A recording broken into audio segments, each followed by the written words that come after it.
Divorce এবং পণ, তার সঙ্গে শারীরিক নির্যাতন, এই ধরনের মামলা তো আপনারা অনেকগুলো শুনেছেন। কতগুলো শুনেছেন?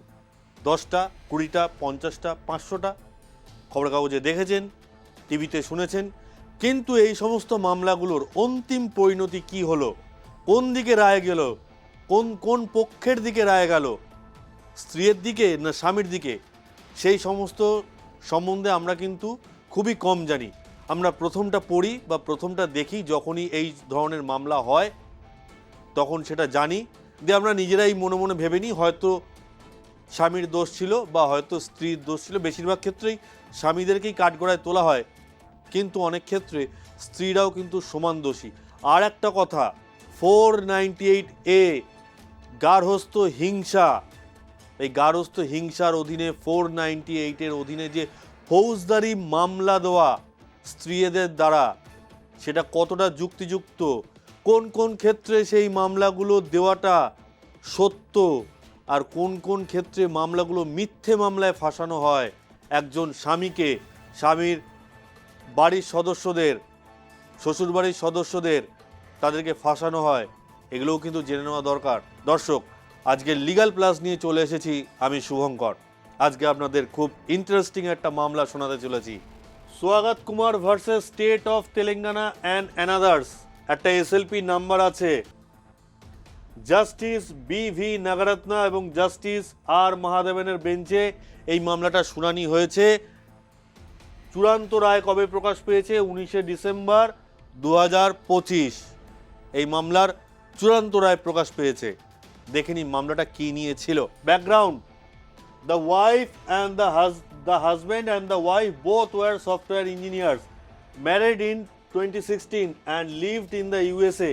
তাহলে এখানে দেখা যাচ্ছে হাজব্যান্ড এবং ওয়াইফ, স্বামী এবং স্ত্রী, দুজনেই তারা সফটওয়্যার ইঞ্জিনিয়ার। তারা 2016 সালে তারা বিয়ে করেন এবং তারা দুজনেই কিন্তু ইউএসএ অর্থাৎ আমেরিকায় থাকেন। Wife alleged cruelty and dowry harassment under section 498A IPC and Dowry Prohibition Act. এরপরে কি হলো? এরপরে ওয়াইফ মানে স্ত্রী, তিনি কি করলেন? তিনি তার স্বামীর বিরুদ্ধে 498A অর্থাৎ গার্হস্থ্য যে হিংসা এবং ডাউরি পণ, সেই পণ চাওয়ার মামলা করলেন। তার সঙ্গে আর কি জুড়লেন? তার সঙ্গে জুড়লেন তিনি যে অ্যালিগেশনগুলো করলেন, তিনি যে অভিযোগগুলো করলেন, সেগুলো হলো husband sending money to his parents and brothers. তিনি তার অভিযোগপত্রে বলছেন যে তার স্বামীর যে পিতামাতা আছে তাদেরকে এবং স্বামীর যে ভাই আছে অর্থাৎ ওই স্ত্রীর যে দেওর, তাকে তার স্বামী মাসোয়ারা যেটাকে বলা যায় সেই টাকা পাঠান। এছাড়া বলা হচ্ছে যে asking wife to maintain excel sheet of household expenses. আমাদের দৈনন্দিন জীবনে যা খরচাপাতি হয়, সেই খরচাপাতি আমরা লিখে রাখার জন্য অনেক সময় একটা শিট মেনটেন করি। কেউ খাতায় লিখে রাখেন, কেউ সাদা কাগজে লিখে রাখেন। কিন্তু এখানে কি করা হচ্ছে? এখানে বলা হচ্ছে যে ওয়াইফকে বলা হয়েছে, স্ত্রীকে বলা হয়েছে তুমি একটা এক্সেল শিট মেনটেন করো, যেখানে দৈনন্দিন যে খরচা আছে সেগুলো লিখে রাখতে পারবে। আর কি? General allegation of mental harassment. এছাড়াও মানসিক যে নির্যাতন, স্বামীর দ্বারা স্ত্রীকে মানসিক যে নির্যাতন, সেই নির্যাতনের অভিযোগ করা হচ্ছে স্ত্রীর তরফে। Telangana high court refuse to quash the FIR. এবার কোথায় চলে গেল? এই মামলা চলে গেল সোজা তেলেঙ্গানা হাইকোর্টে। তেলেঙ্গানা হাইকোর্ট একদম বলে দিল স্বামীর বিরুদ্ধে কোনো মতেই ফৌজদারি মামলা অর্থাৎ এফআইআর খারিজ করা হবে না। এরপর স্বামী ছুটলেন সুপ্রিম কোর্টে, দেশের শীর্ষ আদালতে। Husband approach the supreme court. এবার শীর্ষ আদালতের কি পর্যবেক্ষণ উঠে এলো, কি রায় এলো, সেটা দেখে নেব। প্রথমে দেখে নিই শীর্ষ আদালতের পর্যবেক্ষণ। Courts observation: sending money to parents is a normal social practice and not cruelty. তাহলে শীর্ষ আদালত বলছে যে বাড়িতে টাকা পাঠানো, মা বাবার কাছে টাকা পাঠানো, ভাইয়ের কাছে টাকা পাঠানো, এটা আমাদের অনেকেই পাঠিয়ে থাকে, এটা আমাদের নীতি। এটা কোনো ক্রুয়েলটি নয়, এটা অমানবিকতা নয়, এটা নিষ্ঠুরতা নয়। সুপ্রিম কোর্ট স্পষ্ট ভাষায় বলছে। আর কি বলছে? Asking wife to maintain expenses records does not amount two cruelty. তাহলে তিনি যে তার স্ত্রীকে বলতেন যে মাসোয়ারা যে খরচপাতিগুলো হয় সেগুলো এক্সেল শিটেতে মেনটেন করতে, এটাও কিন্তু নিষ্ঠুরতা নয়। সুপ্রিম কোর্ট স্পষ্ট বলে দিচ্ছে। সুপ্রিম কোর্ট আর কি বলছে? Allegations were vague, omnibus and lacked specific instances. তাহলে যে সমস্ত অভিযোগগুলো করা হচ্ছে সেগুলোর কোনো ভিত্তি নেই। স্ত্রীর দ্বারা যা যা অভিযোগ করা হয়েছে একটা অভিযোগ ভিত্তিসম্মত নয়, কারণ তিনি বলতে পারছেন না কবে তার ওপর মানসিক নির্যাতন করা হলো, কিভাবে মানসিক নির্যাতন করা হলো, কিভাবে তিনি শারীরিক হেনস্থার শিকার হলেন, তিনি বলতে পারছেন না। No material showing mental or physical injury caused to the wife. তাহলে মানসিক এবং শারীরিক যে নির্যাতন করা হয়েছে, একজনকে যদি শারীরিক নির্যাতন করা হয় তার শরীরে নিশ্চয়ই কোথাও আঘাতের চিহ্ন থাকবে, বা মানসিক নির্যাতন করা হলে তাকে কোনো না কোনো সময় শারীরিক বা মানসিক নির্যাতনের ক্ষেত্রে তাকে ডাক্তার দেখাতে হবে, চিকিৎসকের কাছে ছুটতে হবে। এই ক্ষেত্রে কিন্তু কোনো চিকিৎসকের কোনো প্রেসক্রিপশন দেখাতে পারেনি ওই স্ত্রী। অর্থাৎ শারীরিক মানসিক কোনো নির্যাতনই হচ্ছে না এক্ষেত্রে। আর কি? Section 498A cannot be used as a tool for personal vendetta or settling material scores.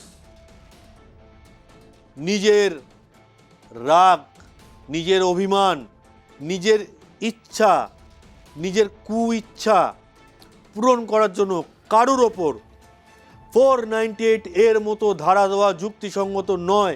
Supreme court স্পষ্ট করে দিচ্ছে। আর কি বলছে supreme court? General wear and tear of marriage can not be criminalised. তাহলে সাংসারিক জীবনে দর্শক ছোটোখাটো অশান্তি হতেই পারে, স্বামী স্ত্রীর মধ্যে ছোটোখাটো অশান্তি হতেই পারে, কিন্তু এই অশান্তির দোহাই দিয়ে, অশান্তির অজুহাত দিয়ে সেটা একজন স্বামীর বিরুদ্ধে ফৌজদারি মামলা করে দেওয়া, এতে একজন স্বামীর পাশাপাশি, একজন পুরুষের পাশাপাশি তার যে আত্মীয় স্বজন, তার বাবা মা, তার ভাই, তার বোন, তার দিদি, তাদেরও কিন্তু সামাজিক মর্যাদা হানি এবং জীবনে বড়সড় ক্ষতি করে দিতে পারে এই 498 এর মতো ফৌজদারি ধারা। এরপর সুপ্রিম কোর্টের রায় কি এলো দর্শক দেখে নিই। FIR and criminal proceedings quashed.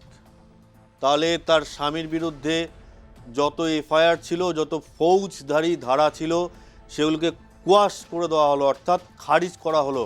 স্বামীর বিরুদ্ধে সমস্ত অভিযোগ, সমস্ত ফৌজদারি মামলা খারিজ করে দেওয়া হলো। আর supreme court held that section 498A IPC was wrongly invoked.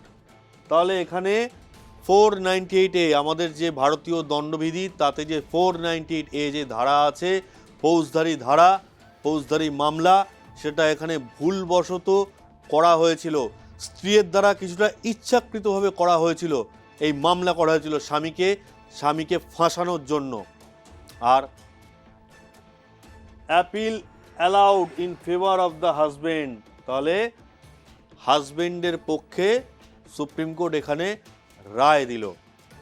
তাহলে দর্শক বুঝলেন কিভাবে 498A ধারা দিয়ে একজন স্বামীকে ফাঁসিয়ে দেওয়া যায়, মিথ্যে মামলা দিয়ে ফাঁসিয়ে দেওয়া যায়।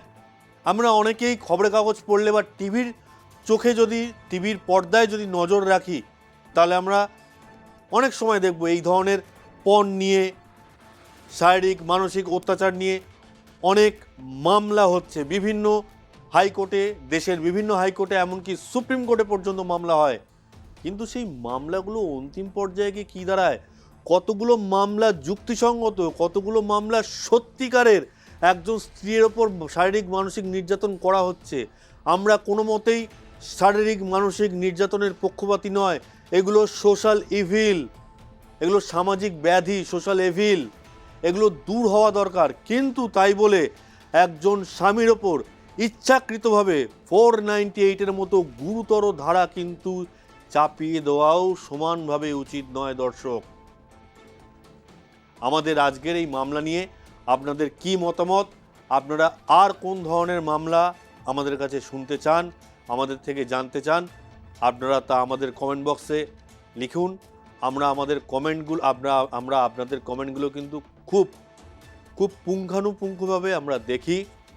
এছাড়াও আরও বিভিন্ন ধরনের খবর পেতে, এছাড়াও এরকম লিগ্যাল প্লাস পেতে আমাদের চ্যানেলটা সাবস্ক্রাইব করুন, লাইক করুন, বেল আইকনটা প্রেস করে দিন আর প্লাস ডিজিটালের। ধন্যবাদ।